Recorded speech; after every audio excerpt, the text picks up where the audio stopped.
पहले खतरनाक चेंजेस और एटमॉस्फेयर का पूरी तरह से कोलैप्स हो जाना, जिससे हेवन हेल बन गया। लेकिन ये कहानी अर्थ की नहीं, मार्स की है, और ये वायलेंट हिस्ट्री है हमारे सोलर सिस्टम की पहली लाइफ फॉर्म्स की। क्या ये मार्शियंस आज भी एग्जिस्ट करते हैं? क्या ऐसा हो सकता है कि वो हमारे बीच ही रह रहे हों?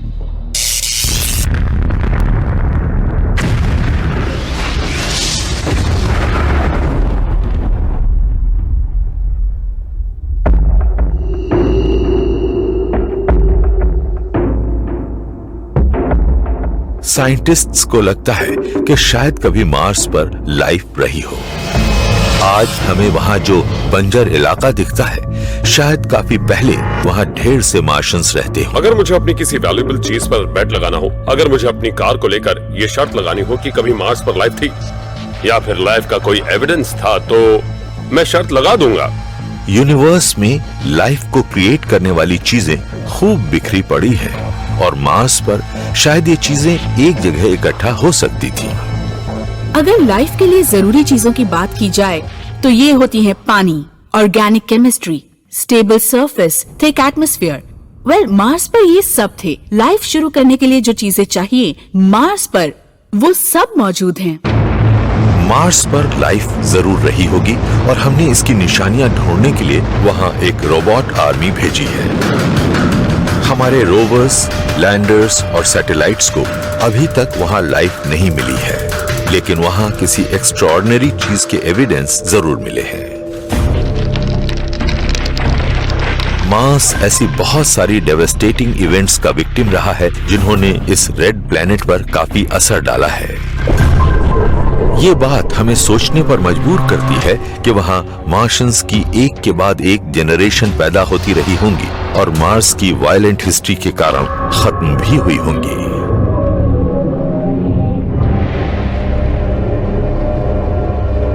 ऐसा लगता है कि मार्स पर लाइफ की शुरुआत काफी पहले ही हो गई होगी, यानी जैसे ही उसका क्रस्ट इतना ठंडा हुआ होगा कि वहां लाइफ पनप सके।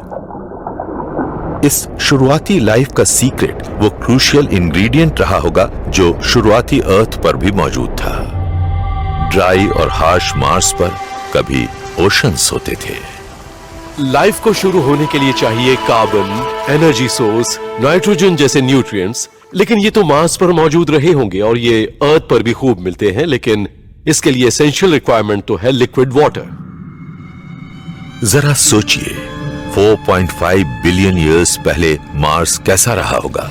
मोल्टन रॉक के ठंडे हो जाने से एक सॉलिड क्रस्ट बना होगा, और सतह पर पानी जमा होने से शुरुआती ओशंस बने होंगे।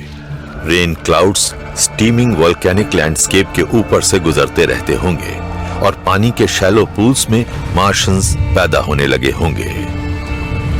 लेकिन ये शुरुआती एलियंस हमारी साई-फाई मूवीज से ज्यादा सिंपल रहे होंगे।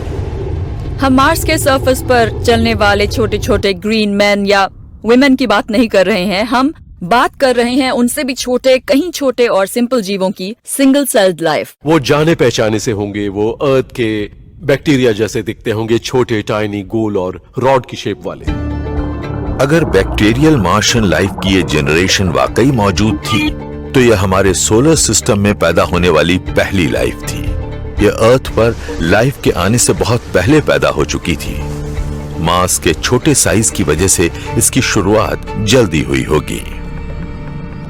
क्योंकि मार्स अर्थ से छोटा है, तो ये अर्थ के मुकाबले कहीं जल्दी ठंडा हो गया होगा। सोलर सिस्टम की लाइफ में काफी शुरुआत में ही मार्स अर्थ जैसा लगता होगा, जबकि अर्थ उस वक्त ऐसी नहीं थी। आइए सन के बनने के 100 मिलियन ईयर्स के बाद की बात करते हैं। शुरुआती अर्थ का सरफेस तब भी पिघला हुआ था, लेकिन मार्शियन लाइफ एक कहीं छोटी और ठंडी दुनिया में पनपने लगी होगी। मगर शुरुआती मार्शियंस को जिंदगी का मजा लेने का ज्यादा मौका नहीं मिला होगा, क्योंकि स्पेस से उनकी मौत उनकी तरफ रवाना हो चुकी थी। ये कॉस्मिक बॉम्ब इतना बड़ा था कि इसने प्लैनेट की शेप को पूरी तरह अनबैलेंस्ड कर दिया और इसके नॉर्दर्न हेमिस्फीयर को क्रश कर दिया।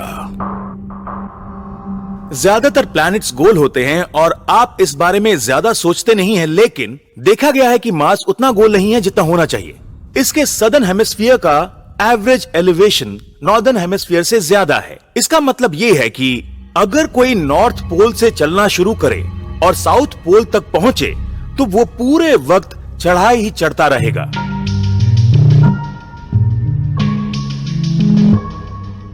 तो हम नॉर्दर्न और सदर्न हेमिस्फीयर के डिफरेंस को कहते हैं क्रस्टल डाइकोटोमी ऑन मार्स, और ये इस प्लैनेट की सबसे बड़ी मिस्ट्रीज में से एक रहा है। ये एक ऐसी पहली चीज है जिसे देखकर आप कहेंगे वेल आखिर ये कैसे हो सकता है। सन 2008 में मार्स के सरफेस की मैपिंग कर रहे साइंटिस्ट्स को इस प्लैनेट में मौजूद एक बड़े से गड्ढे की वजह समझ आ गई, जो यहाँ नीले रंग में दिख रहा है। ये बेसिन सोलर सिस्टम में सबसे बड़ा है और ये एक मैसिव इम्पैक्ट का रिजल्ट रहा होगा जिसे कहा जाता है बोरियालिस इम्पैक्ट। इससे 6500 माइल्स चौड़ा और 5 माइल्स गहरा एक क्रेटर बन गया। ये इतना बड़ा है कि इसमें पूरा अमेरिका समाने के बाद भी जगह बची रहेगी। कुछ वाकई बड़ा हुआ होगा। ऐसा लगता है इस प्लैनेट के ऊपर वाला पूरा आधा हिस्सा ही उड़ गया हो, और ऐसा सिर्फ एक बड़े कोलिजन की वजह से ही हो सकता है। हम बात कर रहे हैं एक ऐसे कोलिजन की जो प्लूटो जितनी बड़ी चीज से हुई हो। यहाँ बात हो रही है एक ऐसे इम्पैक्ट की जिससे 65, तो ये कोई छोटा मोटा कोलिजन नहीं रहा होगा। 4.5 बिलियन ईयर्स पहले सोलर सिस्टम एस्ट्रॉयड जैसे टुकड़ों से भरा था, जो मार्स और अर्थ के बनने के प्रोसेस के दौरान बच गए थे। ऐसा ही एक एस्ट्रॉयड बहुत बड़ा था और ये सीधा मार्स से कोलाइड करने के लिए बढ़ रहा था। ऐसे में माइक्रोस्कोपिक मार्शियंस के बचने के लिए कुछ ही सेकंड बाकी रहे होंगे। अगर ऐसा इम्पैक्ट आज होने लगे और हम इसे देखने के लिए मौजूद हों, तो हमें सबसे पहले आसमान में एक और मून नजर आएगा, और जब आप इसे दोबारा पलट कर देखेंगे तो आप कहेंगे कि ओह ये तो और बड़ा हो रहा है। नीचे आने के दौरान इसने पूरे आसमान को एक से दूसरे होराइजन तक भर दिया होगा, और सरफेस से कोलाइड करते वक्त भी इसका टॉप स्पेस में ही मौजूद रहा होगा। इस चीज की चौड़ाई 1200 माइल्स रही होगी, और कोलाइड करते वक्त इम्पैक्ट की एनर्जी ने मार्स को हिला कर रख दिया होगा। पूरे प्लेनेट की हालत किसी जेली की तरह हो गई होगी। नीचे आते वक्त ये किसी गन की बुलेट की स्पीड से मार्स की सरफेस से कोलाइड किया होगा। सरफेस से कोलाइड करते वक्त इसकी शॉक वेव आज तक रिकॉर्ड किए गए किसी भी अर्थक्वेक से बड़ी रही होगी। ये इवेंट तो रॉक की सुनामी जैसी रही होगी। इसके आने से सब कुछ तहस नहस हो गया होगा। इम्पैक्ट जबरदस्त रहा होगा। इससे प्लैनेट की करीब आधी सरफेस उड़कर स्पेस में पहुंच गई होगी और बचे खुचे क्रस्ट से लावा की एक उबलती लेक बन गई होगी। इतना जोरदार इम्पैक्ट होने पर करीब करीब पूरा प्लैनेट ही पिघल गया होगा। इसे एक प्लैनेट ब्रेकिंग इवेंट नहीं कह सकते, इसे एक प्लैनेट मेल्टिंग इवेंट कहना चाहिए। इससे प्लैनेट का स्टेरिलाइजेशन हो गया होगा। मार्स की सरफेस पिघल चुकी है। इसका एटमॉस्फेयर उड़कर स्पेस में पहुंच गया है। इसके ओशंस उबलकर खत्म हो गए हैं। अगर मार्स पर हमारे सोलर सिस्टम की लाइफ की पहली जनरेशन मौजूद थी, तो वो अब खत्म हो गई होगी। इम्पैक्ट के असर से उबरने में मार्स के सरफेस को 50 मिलियन ईयर्स लगने वाले थे। लेकिन तबाही के बाद फिर से उभरने के लिए किसी प्लैनेट में क्या खूबियां चाहिए? नए दमदार एविडेंस बताते हैं कि लाइफ के लिए जरूरी कंडीशंस मार्स पर लौटी जरूर होंगी, लेकिन क्या लाइफ ने भी वापसी की होगी? ये इम्पैक्ट तो हिस्ट्री का एक छोटा हिस्सा था। हो सकता था कि लाइफ और प्लैनेट फिर से रिकवर कर ले।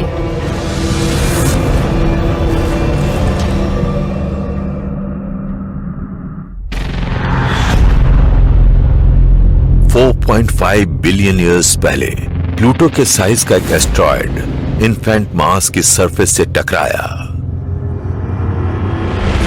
इससे प्लैनेट की सरफेस पिघल गई, एटमॉस्फेयर उड़कर स्पेस में पहुंच गया और ओशंस उबलकर खत्म हो गए। अगर इस प्लैनेट पर लाइफ ने अपने कदम जमाए थे, तो वो भी पूरी तरह खत्म हो गई होगी।